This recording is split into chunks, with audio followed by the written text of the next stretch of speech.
Bismillahirrahmanirrahim.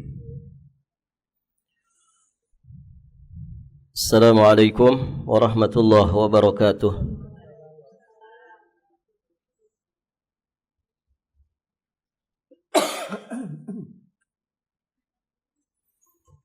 Innal hamdalillah usolli wa usallimu ala Rasulillah Muhammad ibn Abdullah wa ala alihi wa ashabihi wa mawalah.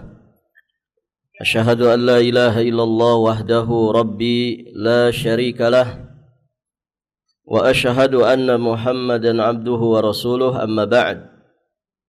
Allahumma inna nas'aluka ilman nafi'an wa rizqan tayyiban wa amalan mutaqabbala. Para ummahat wa akhwat fillah rahimani wa rahimakumullahu jami'an. Alhamdulillah, pada pagi hari ini kita sudah berada di tanggal 8 Zulhijjah 1446 Hijriah. Insyaallah kita akan melanjutkan pelajaran kita masih di pembahasan surat Asy-Syura ayat ke-24. Allah Subhanahu wa taala berfirman, "Am yaquluna iftarah?"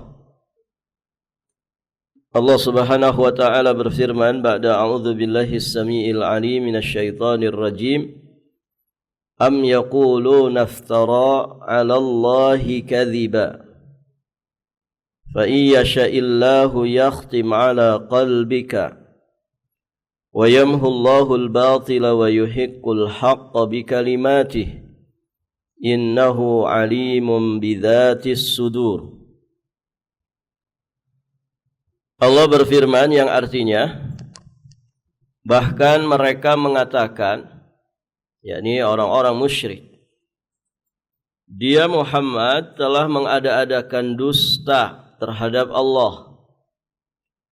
Maka jika Allah menghendaki, niscaya Allah mengunci mati hatimu dan Allah menghapuskan yang batil dan membenarkan yang hak dengan kalimat-kalimatnya, yakni Al-Quran. Sesungguhnya dia maha mengetahui segala isi hati. Baik, ibu-ibu yang dirahmati Allah, kita akan ambil beberapa pelajaran dari ayat yang mulia ini.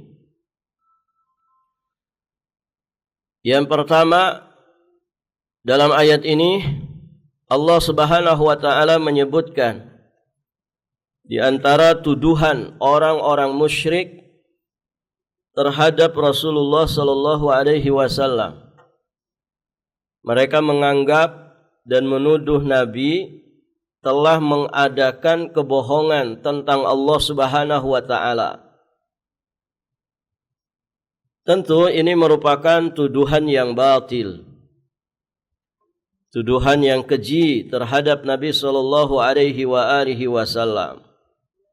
Artinya sama saja berarti mereka itu menganggap bahwa Al-Quran itu yang disampaikan oleh Nabi sallallahu alaihi wasallam, mereka menganggap bahwa Al-Quran itu bukan wahyu Allah, namun sesuatu yang diada-adakan dan dibuat-buat oleh Muhammad. Dan tuduhan ini para ulama juga menegaskan sejatinya merupakan bentuk kelancangan. Kelancangannya mereka kepada Allah Subhanahu wa taala. Dan Allah dengan tegas membantah, menolak dan mengingkarinya dengan kalimat berikutnya pada ayat ini. Fa iyyasha'illahu yakhtim 'ala qalbik. Maka jika Allah menghendaki, niscaya dia mengunci mati hatimu. Artinya kalau iya demikian adanya, pasti Muhammad itu sudah dikunci mati hatinya oleh Allah Subhanahu wa taala atas perbuatan kejinya itu, yakni berdusta atas nama Allah Subhanahu wa taala, mengada-ada, membuat-buat sesuatu tentang Allah Subhanahu wa taala. Namun kan pada kenyataannya tidak seperti itu. Wa rafa'na laka dzikrak, alam nashrah laka sadrak wa rafa'na laka dzikrak. Justru Allah Subhanahu wa taala menjadikan hati Nabi sebagai hati terbaik dari seluruh umat, dari seluruh manusia yang diciptakannya. Baik, ibu-ibu yang dirahmati Allah.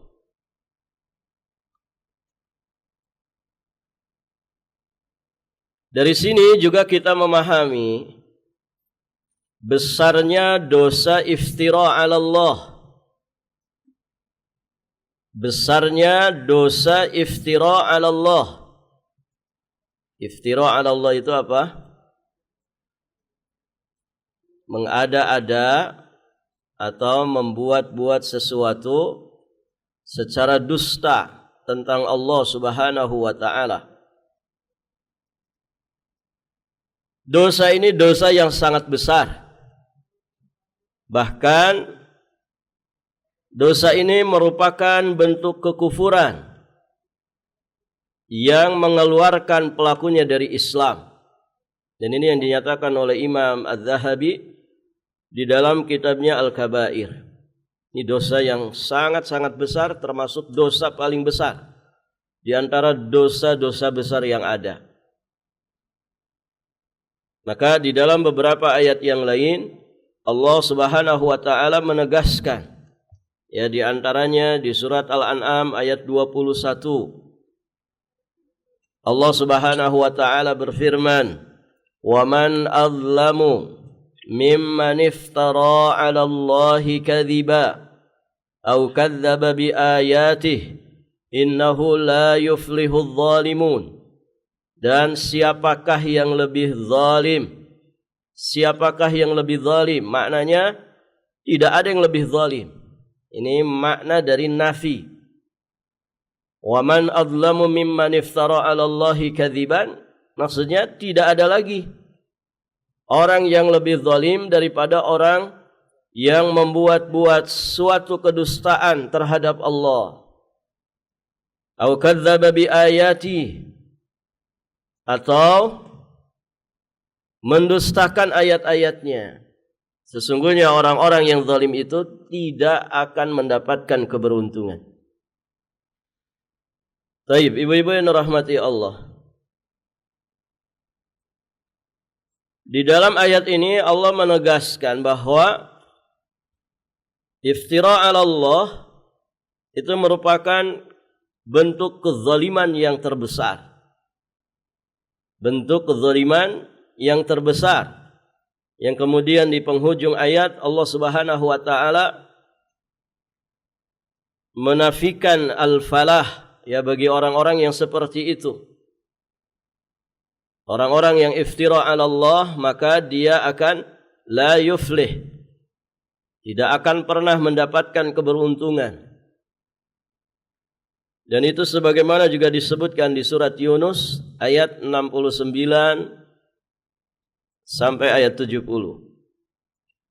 Allah berfirman, "Qul innal ladzina yaftaruna 'ala Allahil kadziba la yuflihun. Mata'un fid dunya thumma ilaina marji'uhum thumma nudziquhumul 'adzabasy syadid bima kanu yakfurun." Perhatikan di sini. Katakanlah, sesungguhnya orang-orang yang mengada-adakan kebohongan terhadap Allah la yuflihun, tidak beruntung. Ini sifatnya orang-orang kafir.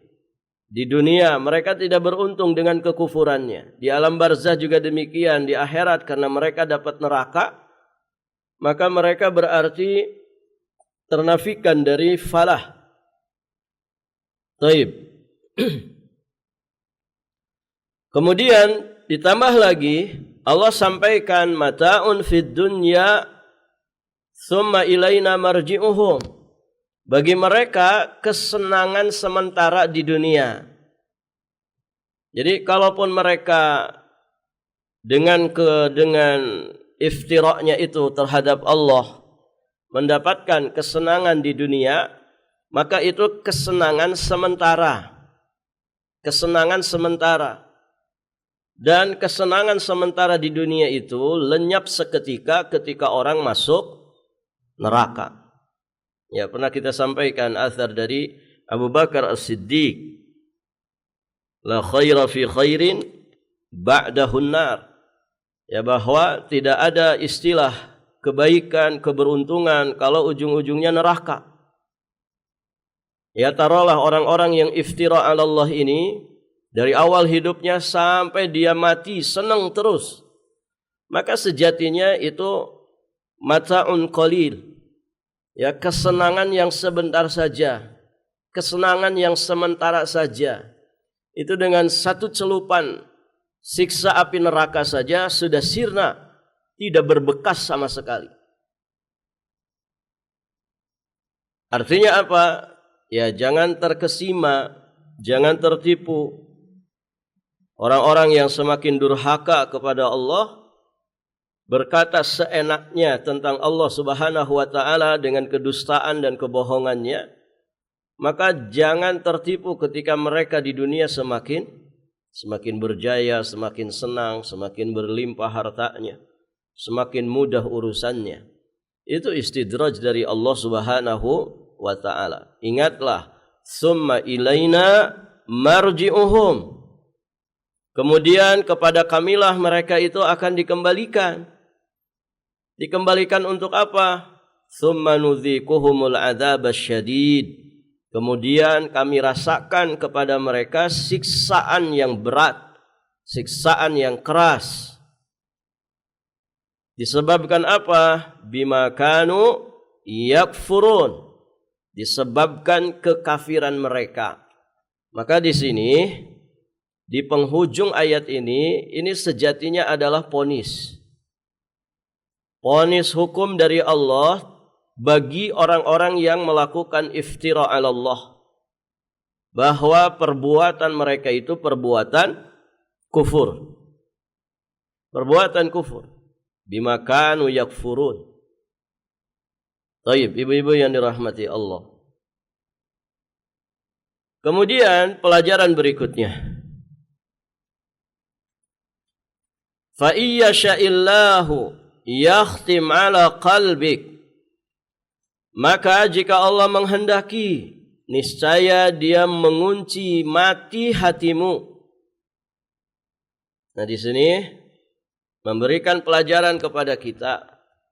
Jikalau benar Nabi sallallahu alaihi wasallam melakukan dan mengada-adakan kebohongan tentang Allah sebagaimana yang dituduhkan oleh orang-orang musyrik, pastilah Allah akan mengunci mati hatinya. Dan pasti Allah akan mencabut Al-Quran yang telah diturunkan kepadanya. Pertanyaannya, apakah itu terjadi? Tidak terjadi. Baik, ibu-ibu yang dirahmati Allah. Dan ini tentu merupakan balasan bagi orang yang melakukan iftira 'ala Allah. Dikunci mati hatinya. Ibu, kalau hati kita sudah dikunci mati,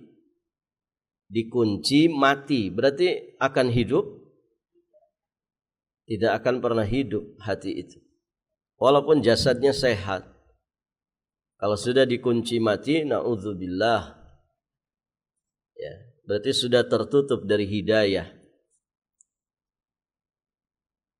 Makanya kan di awal-awal Al-Baqarah disampaikan, sawa'un 'alaihim a'andzartahum am lam tunzirhum la yu'minun. Itu gambaran orang kalau sudah dikunci mati hatinya. Sawa'un, sama saja. Ya, sawa'un 'alaikum. Apa ayatnya, Bu? A'andzartahum am lam tunzirhum la yu'minun. Sama saja bagi kalian, apakah kalian itu memberikan peringatan kepada mereka ataukah tidak memberikan peringatan kepada mereka? Sama saja, la yu'minun. Mereka tidak akan beriman. Sudah dikunci mati. Khatamallahu ala qulubihim wa ala sam'ihim wa ala absarihim ghishawah. Nah itu. Ngeri. Kalau orang sudah dikunci mati, ya berarti mabni sudah. Tidak bisa mu'rab lagi. Orangnya sudah mabni. Ya sudah begitu tuh, sampai mati. Tidak bisa mengalami perubahan. Kunci mati. Ya, kalau dikunci mati ini mengerikan. Nasallallahu as-salamah wal afiyah. Di ayat yang lain surat Al-Haqqah ayat 44 sampai ayat 47 Allah Subhanahu wa taala berfirman, "Walau taqawwala 'alaina ba'dal aqawil لأخذنا منه باليمين ثم لقطعنا منه الوتين فما منكم من أحد عنه حاجزين." Seandainya dia, yakni Muhammad, mengada-adakan sebagian perkataan atas nama kami, seandainya Muhammad itu berdusta tentang Allah, mengada-adakan suatu yang dusta, membuat suatu kebohongan tentang Allah Subhanahu wa taala, apa kata Allah? La akhadna minhu bil yamin. Niscaya benar-benar kami pegang dia pada tangan kanannya. Terus diapain? Summa laqata'na minhul watin. Kemudian benar-benar kami potong urat tali jantungnya. Fama minkum min ahadin anhu hajizin. Maka sekali-kali tidak ada seorang pun dari kamu yang dapat menghalangi kami dari pemotongan urat nadi itu. Ya sudah mah disiksa, begitu kan? Dicengkram tangan kanannya, kemudian dipotong urat tali jantungnya, ditambah lagi tidak ada seorang pun yang bisa menolongnya. Orang celaka ditolong orang, itu masih mending. Sudah celaka, tidak ada yang bisa nolong. Baik, ibu-ibu yang dirahmati Allah.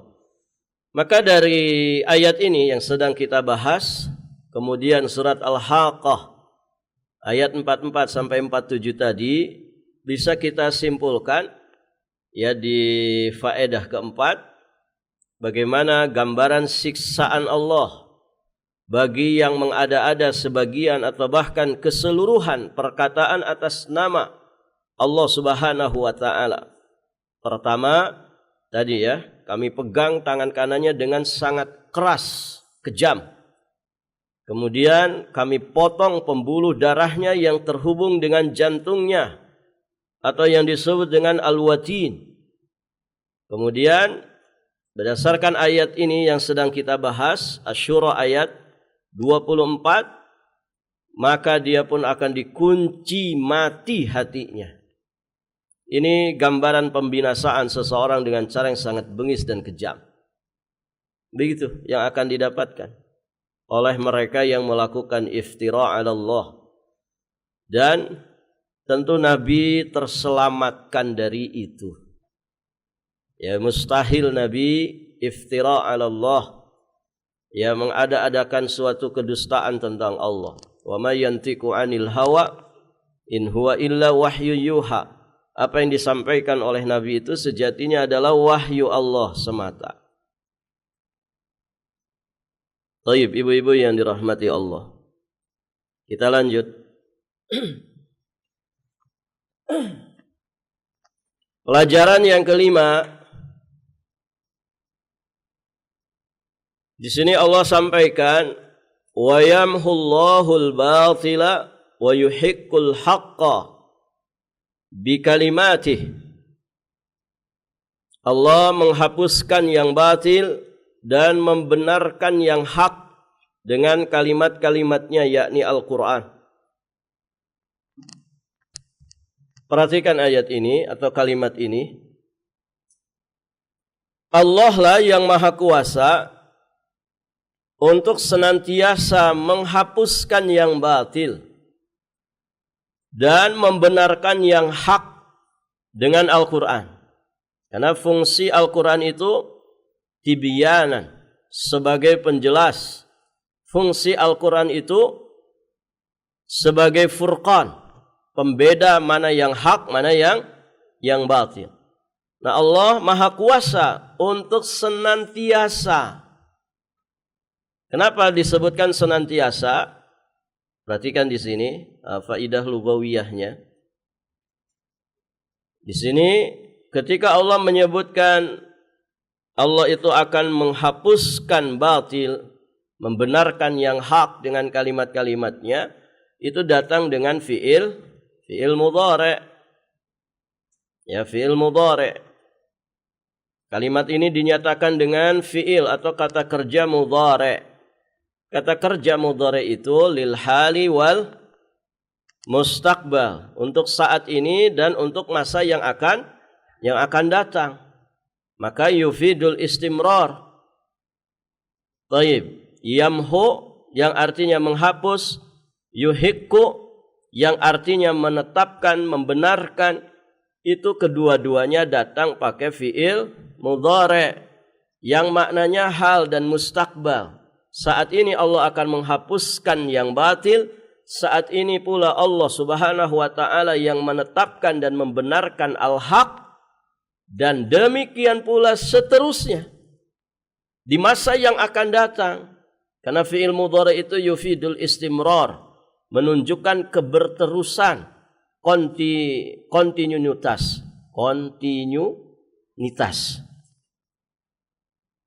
Istimrar. Berarti tidak ada kebatilan, melainkan pasti Allah akan lenyapkan. Tidak ada yang hak, kecuali pasti Allah akan tampilkan.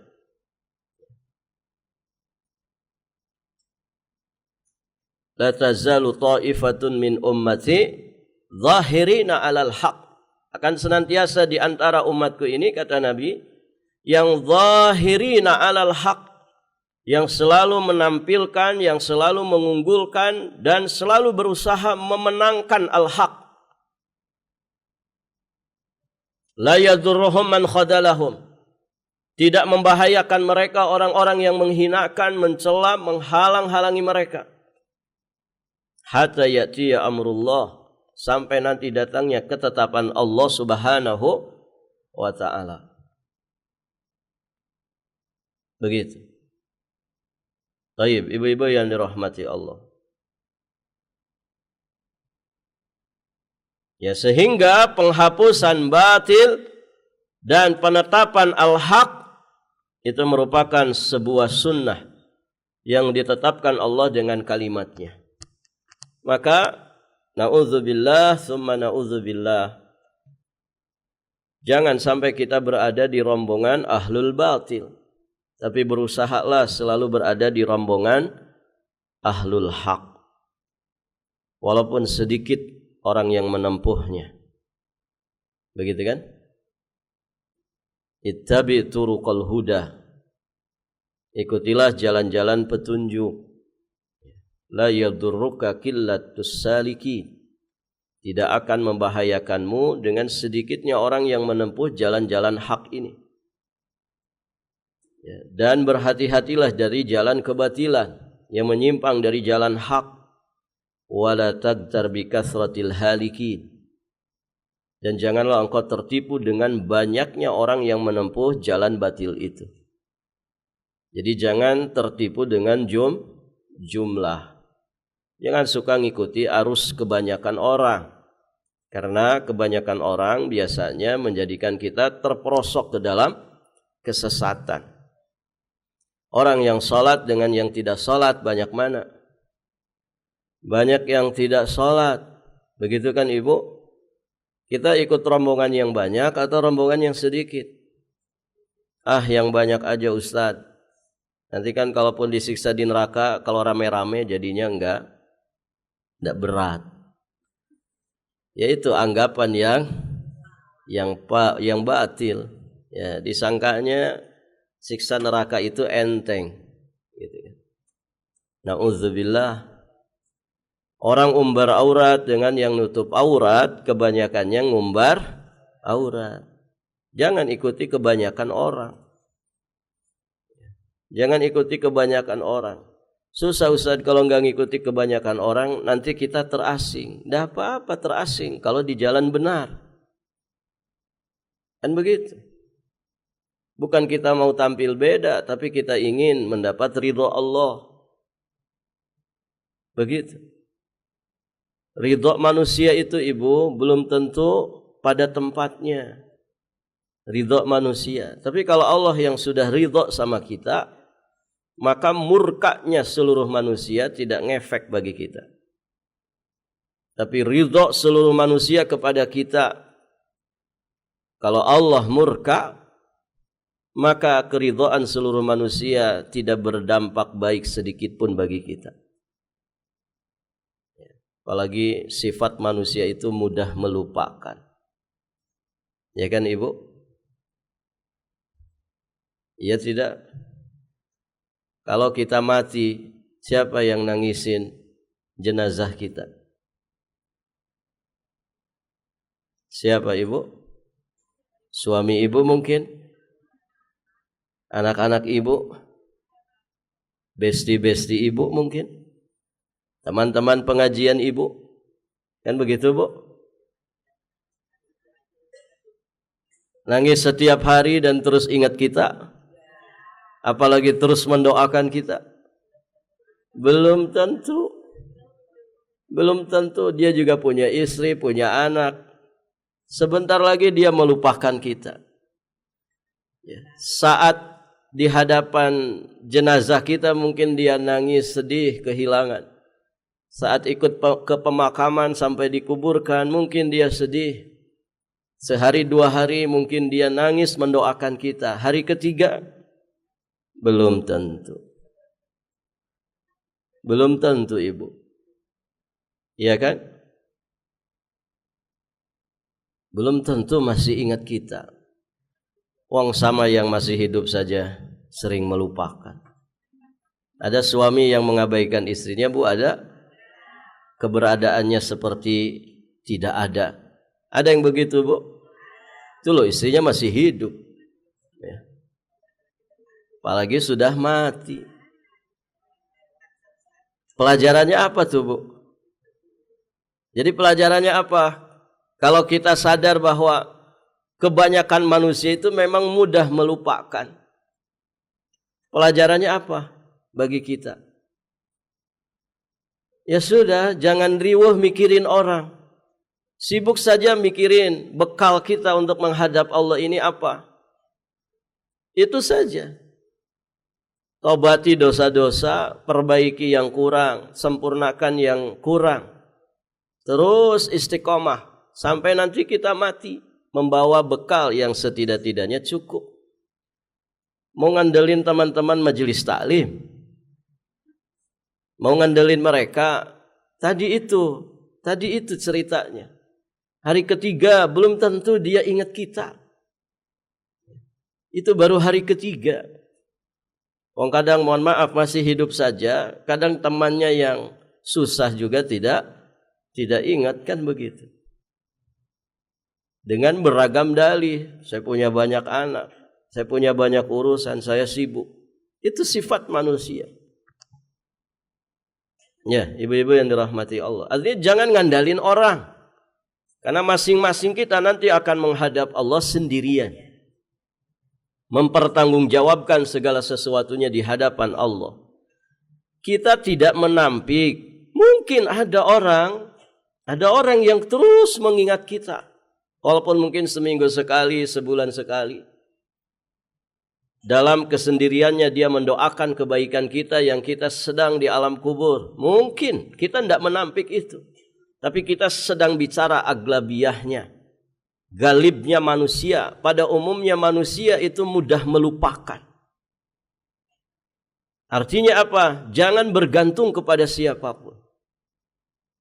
Dan jangan hiraukan perkataan siapapun.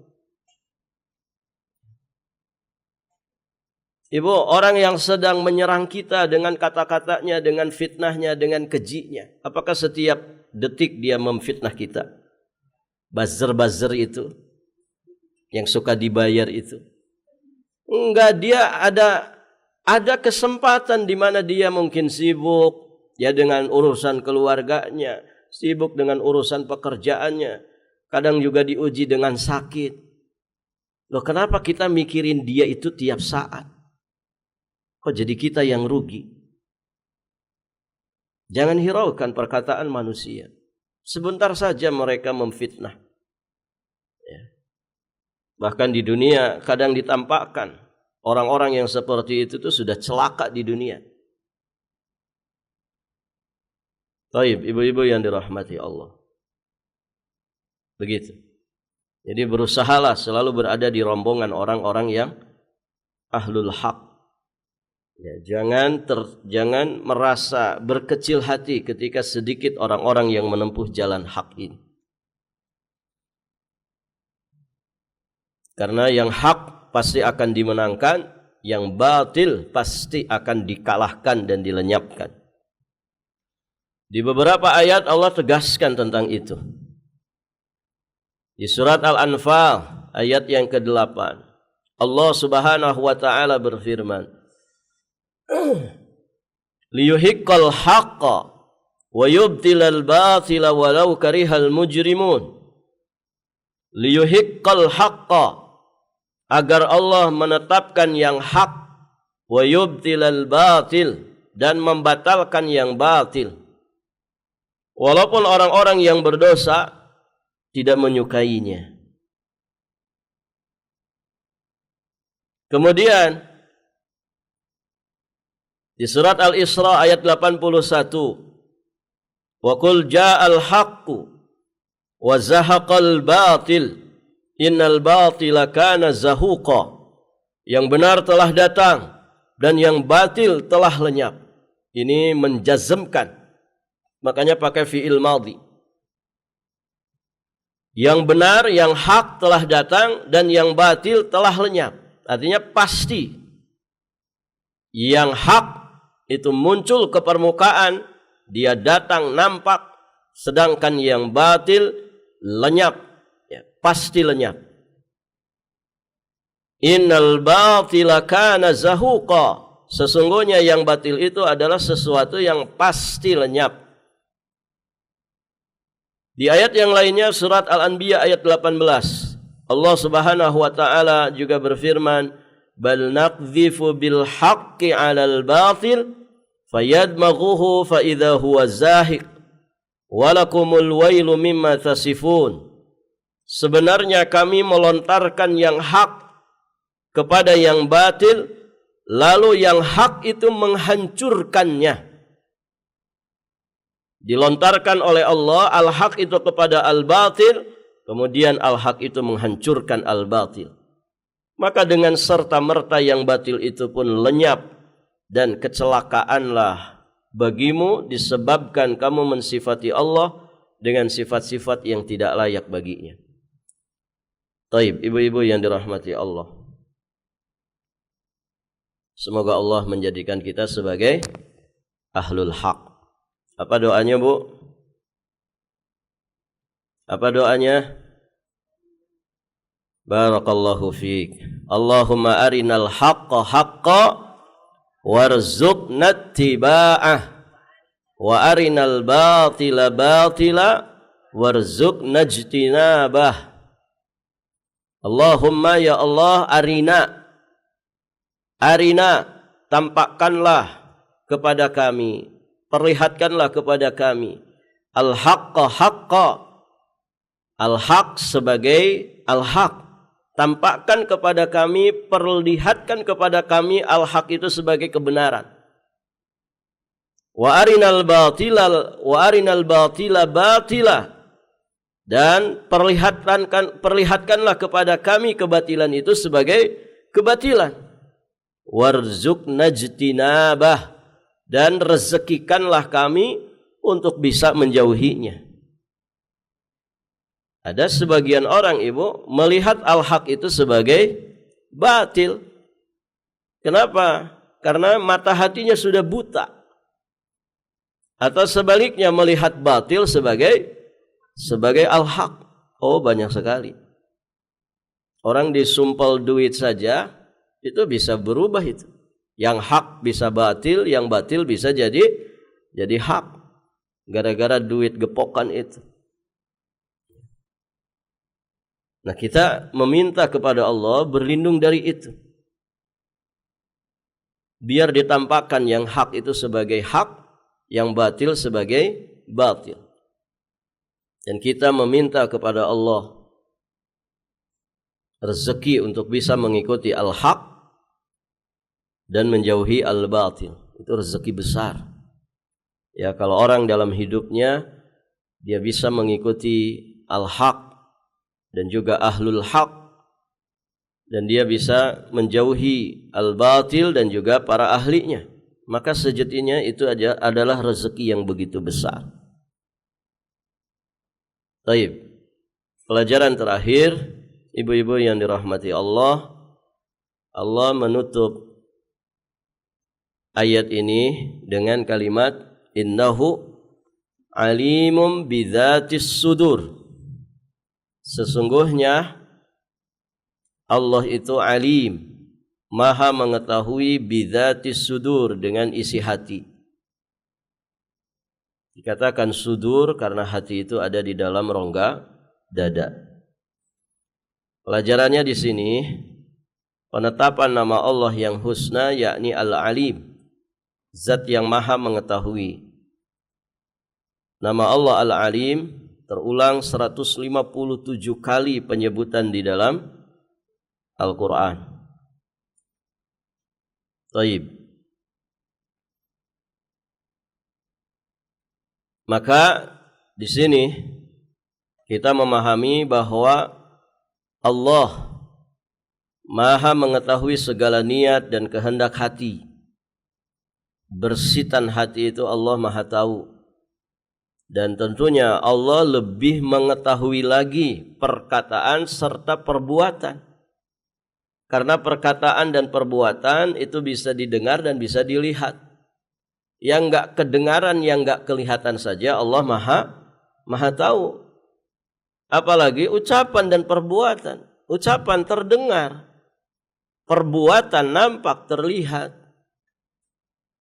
Kalau bidzatis sudur saja Allah maha tahu, apalagi qaulul lisan, amalul arkan, ucapan lisan dan perbuatan anggota badan. Tentu Allah lebih mengetahui lagi. Dan pelajarannya bagi kita, ketika kita meresapi firman Allah ini, innahu alimum bidzatis sudur, maka akan muncul rasa takut kita kepada Allah, yang selanjutnya mengantarkan dirinya kepada ketakwaan dan ketundukan serta keridhaan. Itu ridha maksudnya, bukan keridahaan.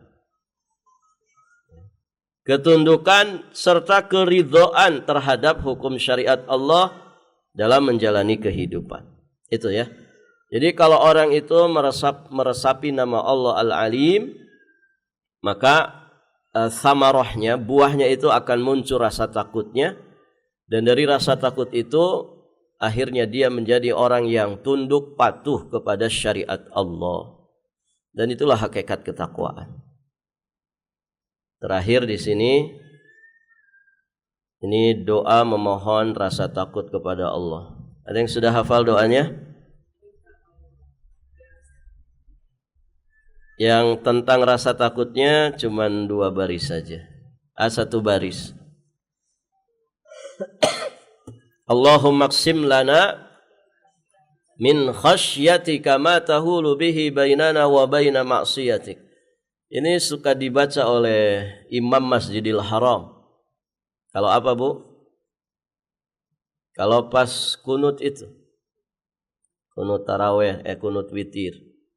Allahumma qsim lana min khasyatika ma tahulu bihi bainana wa baina ma'siyatik, wa min ta'atika ma tuballighuna bihi jannatak, wa minal yaqini ma tuhawwinu bihi alaina masa'ibad dunya. Allahumma matti'na bi asma'ina wa absarina wa quwwatina ma ahyaytana waj'alhu al-waritha minna واجعل ثأرنا على من ظلمنا وانصرنا على من عادانا ولا تجعل مصيبتنا في ديننا ولا تجعل الدنيا أكبر همنا ولا مبلغ علمنا ولا تسلط علينا من لا يرحمنا.